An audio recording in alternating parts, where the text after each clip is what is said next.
Hello, everybody, and welcome back to the Hersey Girls Hoops podcast. I sat down with Coach Fendley and junior Katy Eidle to discuss the impact of Meghan Mrowicki's knee injury, their win against Prospect, and Katy's commitment to Michigan. Hello, everybody, and welcome back to the Hersey Girls Hoops podcast. My name is Gia Scrudland, and I am joined alongside Coach Fendley, as always, and junior Katy Eidle. Thank you both for coming in today. Thank you for having us. Yeah, so glad to be here. So you guys had a good week, going 4-1, well, 5-1, including yesterday's win over Wheeling. But it did start off on an emotional note when Meghan went down with that knee injury. Her injury seemed to be evident with the lopsided first half versus second half stats. So what was going through both of your minds when you saw her go down?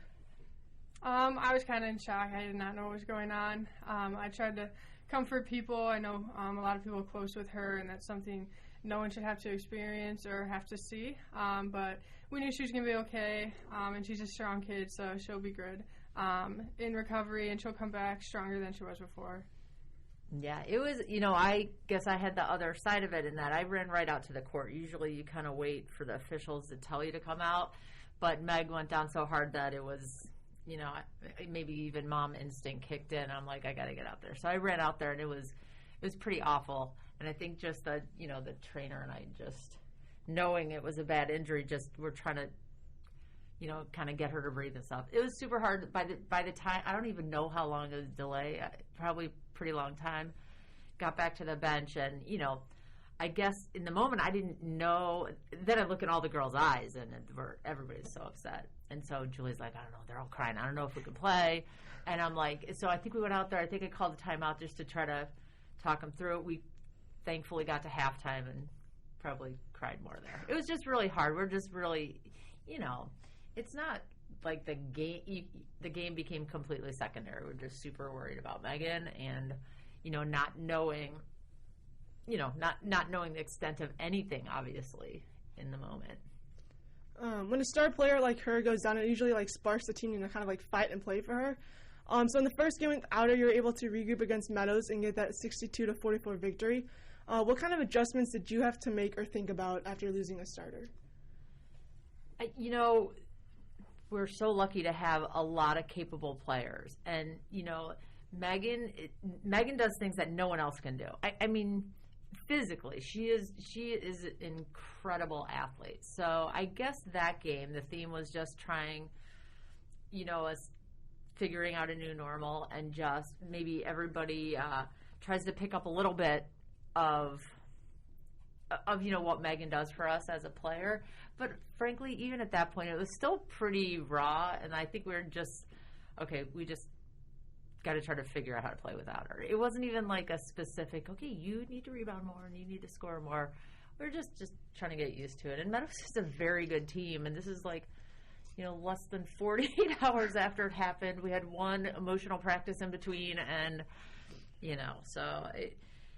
they're a good team. So we're just really happy that we were able to get it together enough to win that one. So the big game last week was against Prospect, another exciting and close game.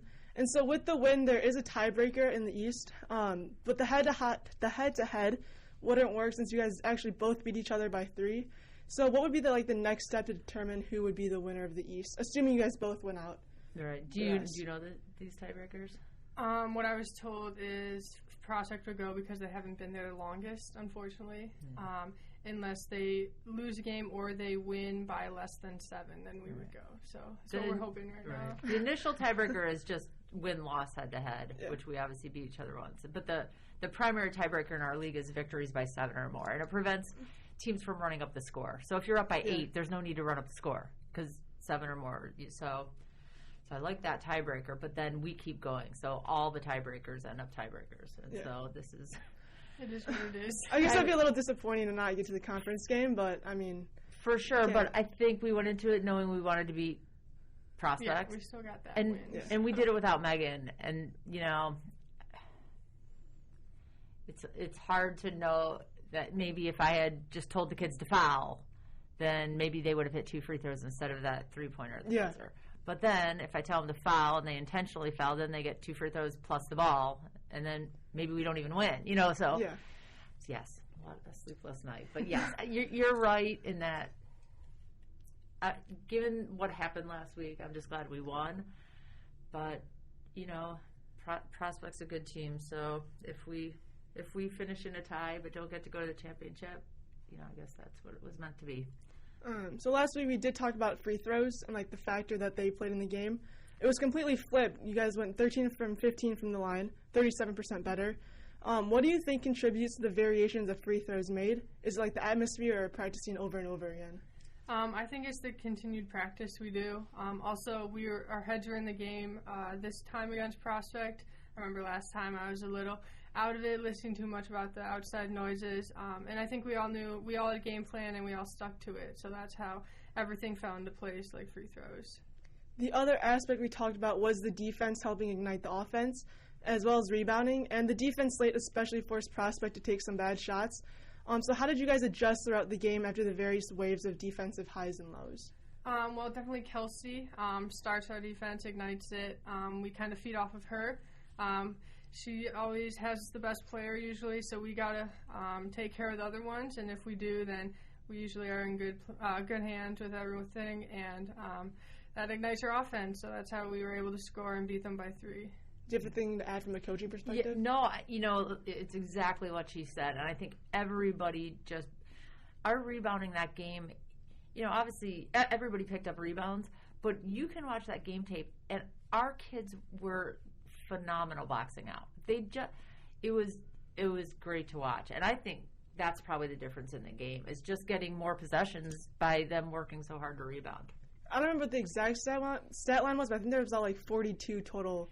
It ended rebounds. up 50. So I got more accurate stats off the game tape, because it's super hard on the bench when the kids are doing it, and they're just excited to watch the game. They're like, oh, I missed 3 rebounds.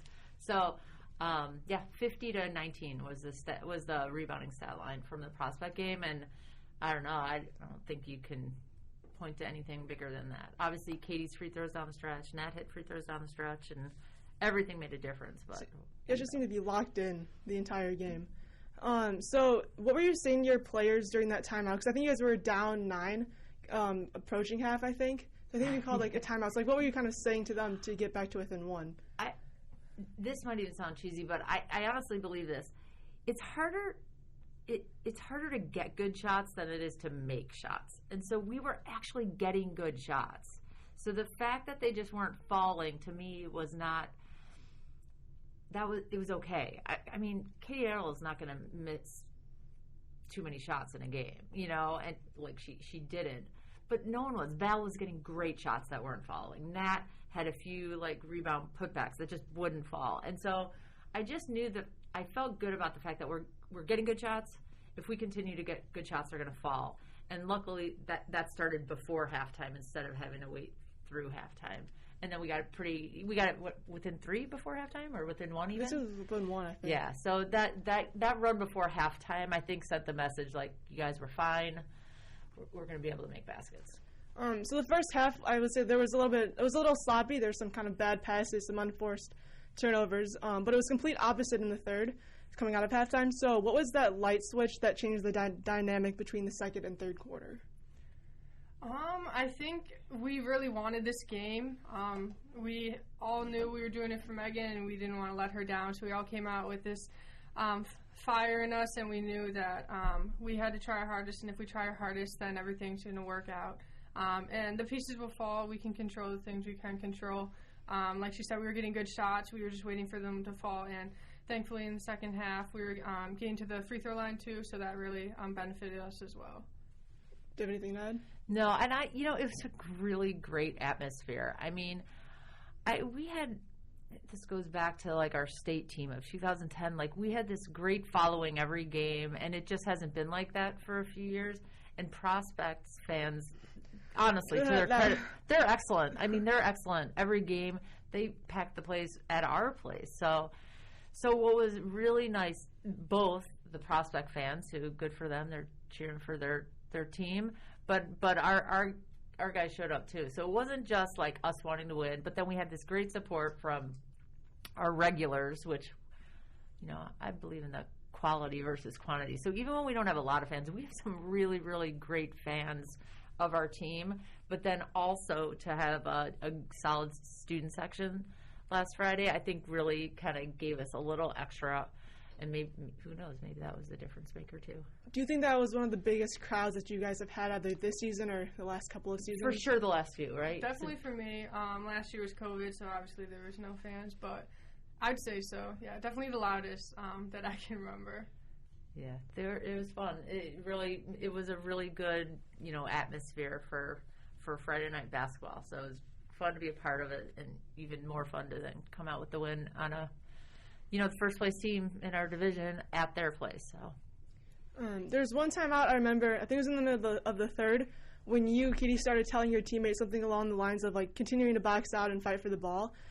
So while you're on the court or not involved in a specific play, are you always evaluating what the other team is doing and passing that information along to your teammates on how they can get the shot to fall or succeed?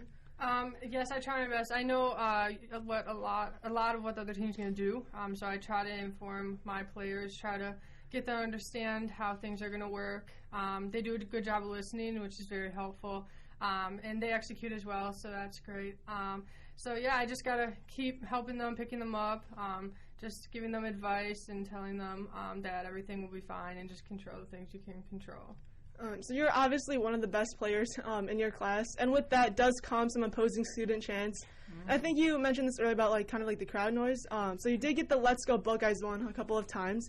Yeah. So what's going through your mind when you hear those chants? It's kind of awesome that they all know I'm going to Michigan, so they know who I am and stuff like that. It's just fun to hear. It's fun to have a following. And thankfully that game I didn't let anything get to my head. So I think it's cool. It's cool that they are saying stuff like that. And I think it motivated me to play even better. So. Yeah, that's exactly what I was going to say. I think there are some spots, and Friday was one of them, where it motivated her to yep, I'll show you what a Michigan kid can do. How do you block out that crowd noise and kind of get your mind focused on what's in front of you? When I'm on the court, I just go and play. I just go out there. I do what I intend to do. I have goals and expectations each game, so I try to meet those. And I need to help my team out as well, so I need to keep my composure for them. I know it helps when I do. They feed off of that. So just staying calm and staying focused is how I try to go, and that's usually how it works and how I play well, and how the team plays well. In terms of playing high-level basketball, I would say that you have probably the most experience. So what do you pass along to your teammates in terms of back-and-forth games or making a comeback in situations like those? Just be patient, be calm. Things will fall. Things will fall into place. You just got to keep working hard. That's what I usually say before games. Effort and execution will help us win, and just keep hustling and just keep doing the things that we know we can do, and what will work against other teams to help us win. You guys have 2 conference games coming out to close out the regular season. And I know you mentioned earlier how it might not be too important now with Prospect getting that edge, I guess, for the conference game, but it's still important games. For sure. So how are you going into those games to keep the offense and defense rolling into the state series?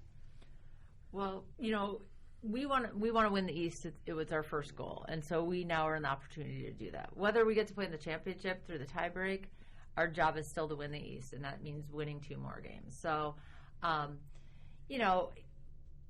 we can't just play them as games to win, which we want to do, but yeah, every game is also a practice getting to improve, working on the timing of our offenses, working on some of the soft spots of our defenses. And so, I think you can still learn from games, by playing hard and looking to see what we can improve on as the season goes into the postseason.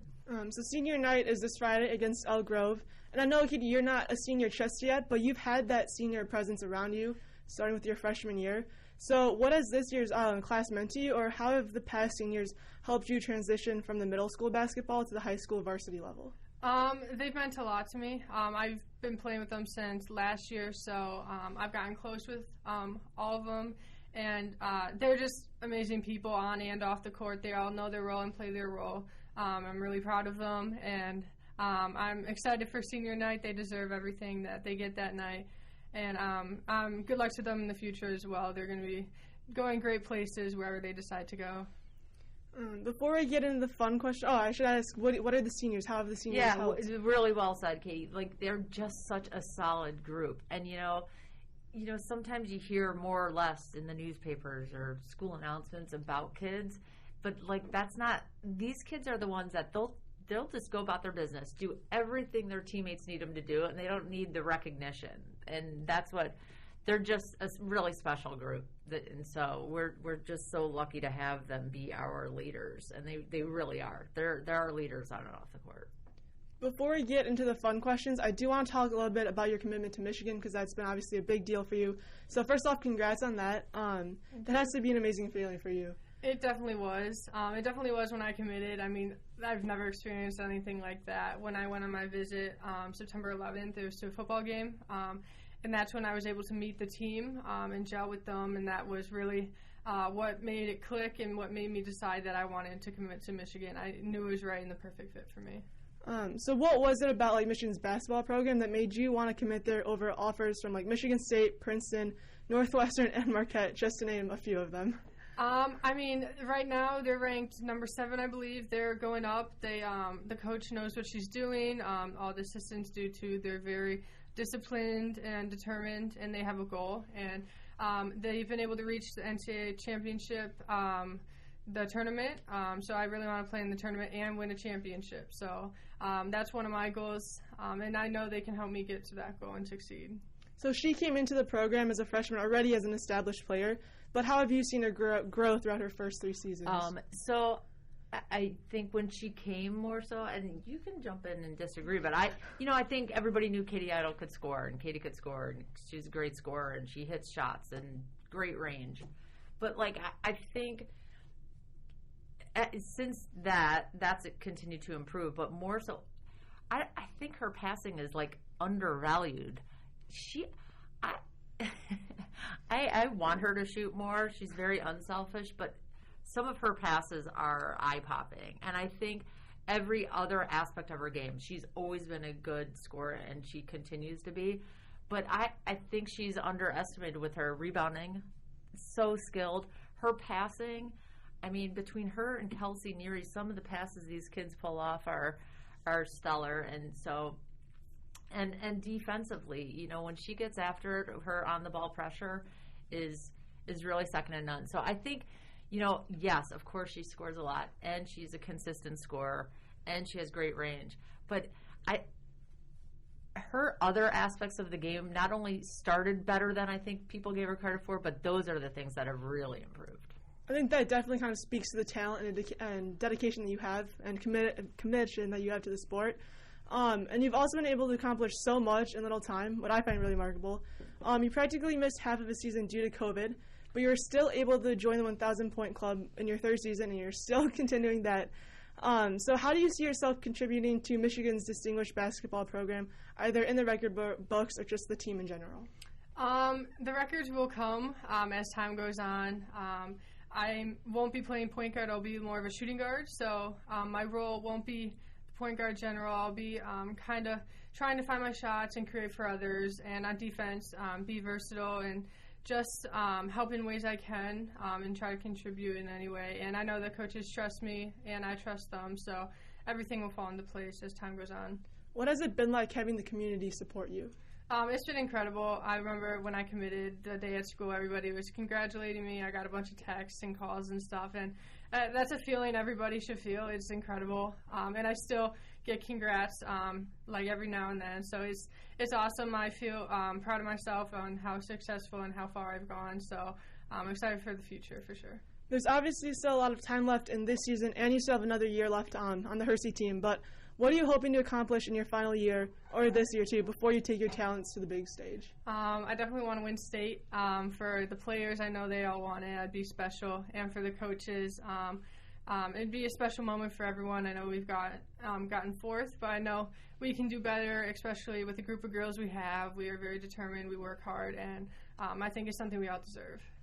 All right. Do you have anything to add that you would want to accomplish this season? No, I mean, I think, if a coach is supposed to put the puzzle together, I think we have the pieces. So I think their willingness to do what it takes, and us having pieces that we're still just trying to get the perfect fit on, I mean, I think those things can happen, and it certainly is our goal. We coaches, it's our goal also.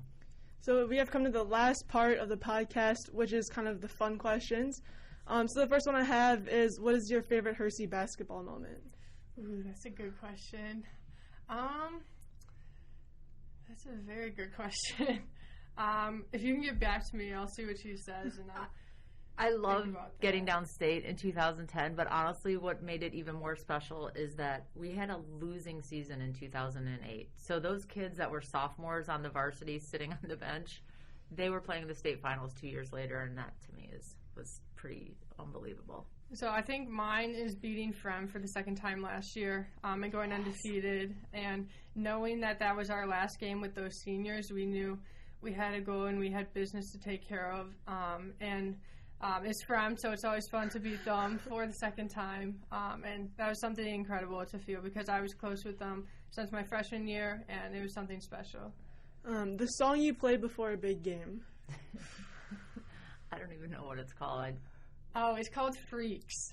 We play that on the bus before we get off. I don't know who it's by, but it's Freaks. It gets us all energetic, and we all. Is it maybe Miley Cyrus? Is it? Honestly, I have no idea. It could be, but. Yeah. And they bounce the entire bus bounces. Like people walking by think there's yes. things going on. Definitely gets you going, though, into that game, kind of getting those juices flowing and everything. That reminds me of Nat in Cup 6. She's the one that always had the big boom box. Yes, and sticks. She would always sticks, for go sure. Crazy. Yeah. Your go-to restaurant after a hard-fought win? Ooh. Usually Buffalo Wild Wings. Yeah, I'd say that. I'm a sports pager. If you could only eat one meal for the rest of your life, what would it be? Mac and cheese, 100%. Minus pizza was so funny. That was our team question of the day, just a week ago. Oh, that's funny. Yeah. Both good options, too, and choices. If you could have a meal with anybody, dead or alive, who would it be? I think Serena Williams. I've been a big fan of her since I was little, and I just like to talk to her about how she's been able to be so successful on and off the tennis court, and she's just a big influence on everyone, so probably Serena Williams. That's so good. I don't know. I'd probably go back to one of my relatives that I never got to meet. Do you take things from Serena's game and kind of incorporate that into your own game? Not usually. Usually off the court, I try to. I look up to her a lot. I try to see what she does in the community, see how I can improve in many ways, and how I can just be a better person. So definitely off the court, I look up to her and sometimes try to do amazing things that she does one day. The last question I have is, what movie or TV show would you want to live in? Oh my God, that's a good question. So good. I'd say Good Luck, Charlie. That's one of my favorites. I'm trying to. It's a good Disney Channel show. Yes. I'm trying to think of a TV show or something that's in Hawaii. I feel like I just need to go there. I think you mentioned that's your dream spot, I think. I know. I think it is. I'm stuck on getting to Hawaii sometime soon. So, some show in Hawaii. Well, that's all I have, so that will do it for this episode. Good luck to you both on the rest of the MSL games, and hopefully a deep run in the state series, and we'll see you in the next one. Thank you. Appreciate it.